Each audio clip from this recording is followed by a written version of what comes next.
November বিপ্লব বার্ষিকী আজ উদযাপন করা হয়েছে।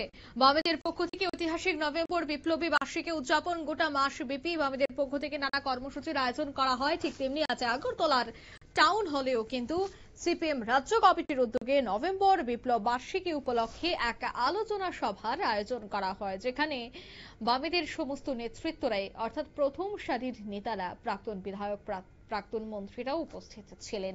তবে আজকের এই অনুষ্ঠান থেকে কি বলছেন বাম নেতা মানিক দে শোনাবো। কিন্তু আজকে এই সংস্কার মানে মুনাফাখোরদের, লুটেরাদের পুঁজি বাড়ানোর জন্য, লুটে পুটে খাওয়ার জন্য, দেশের সম্পদগুলোকে কুক্ষিগত করার জন্য এই সংস্কারমূলক নীতি। এবং এই সংস্কারের নামে মানুষের পয়সায় গড়ে ওঠা তিরিয়ে তিরিয়ে সম্পদগুলো সমস্ত আজকে ওই সমস্ত আদানি আম্বানির মতো যারা লুটেরা, তারা তাদের সমস্ত পকেটস্থ করছে। এই পরিস্থিতির মধ্যে এটা ভালো করে বুঝে যে এই ঐক্য একবার তৈরি করে মানুষগুলো যদি বুঝতে পারেন তাহলে একটা আঘাত আসবে।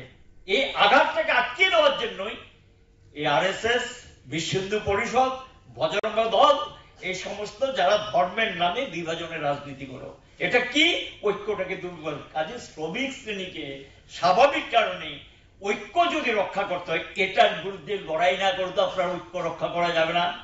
আপনি বলবেন আমি মজুরি বৃদ্ধি চাই, আপনি বলবেন আমি কাজ ফিরে পেতে চাই, ছাঁটাই হয়ে গেছে, আমার কাজটা আমি ফিরে পেতে চাই, কিন্তু ওরা তো তারা সেটা পারবে না। কেবল তারা কিন্তু সেখানে গিয়ে আপনার ঐক্যটাকে দূর করে যাতে সংগঠিতভাবে কোনো আঘাত না করতে পারেন, তার জন্যই এই জাত পাত, ভাষা, সম্প্রদায়, এগুলি ধর্ম, এগুলিকে সামনে এনে একটা অনৈক্যের পরিবেশ তৈরি করে গোটা ভারতবর্ষের মধ্যে এটা করছেন, সারা দুনিয়াতেই করছেন, সারা পৃথিবীতে করছেন। কিন্তু এর মধ্যে একটা ভালো দিক কি জানেন, এটা যেমন একদিকে চলছে, আরেক দিক কিন্তু প্রতিবাদ প্রতিরোধ চলছে। লক্ষ্য করেছেন এর মধ্যে? এবং বিভিন্ন দেশে, খোদ আমেরিকাতে বলছে একবারে উন্নত ধনতন্ত্র, আর সেখানে গিয়ে 2 লক্ষ কর্মচারী ছাঁটাই করে দিয়েছে। জানেন খবর? 2 লক্ষ কর্মচারীকে বিদায় করে দিয়েছে। 2 লক্ষ কর্মচারী বিদায়। আবার বলছে যখন আমরা আর্থিক অবস্থা ভালো হবে তখন আমি ফিরিয়ে আনবো। এবং সবচেয়ে বড় একটা রাষ্ট্র কোথায় গেছে, সে উন্নত মডেল কোথায় গেছে, শিক্ষা ক্ষেত্রে বলছে এখানে আমি টাকা পয়সা দিতে পারবো না। ওই সমস্ত ইউনিভার্সিটিগুলিতে টাকা দেওয়া মানে এখানে কমিউনিস্ট নাকি তৈরি হয়। সমস্ত ইউনিভার্সিটিগুলো সরকারি টাকায় নাকি কমিউনিস্ট তৈরি হয়। এই ট্রাম্প বলছে এখানে টাকা পয়সা দিতে পারবো না।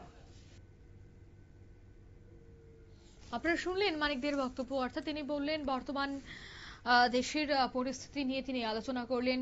রাষ্ট্রের শিক্ষা থেকে শুরু করে ব্যবসার ক্ষেত্রেও কেমন ঘোটালা চলছে, সবটা বিষয় কিন্তু তিনি রীতিমতো আজকের এই অনুষ্ঠান থেকে শাসক দলকেই কটাক্ষ করলেন। নিয়ে নিচ্ছি ছোট্ট একটি বিজ্ঞাপন বিরতি, সঙ্গে থাকুন।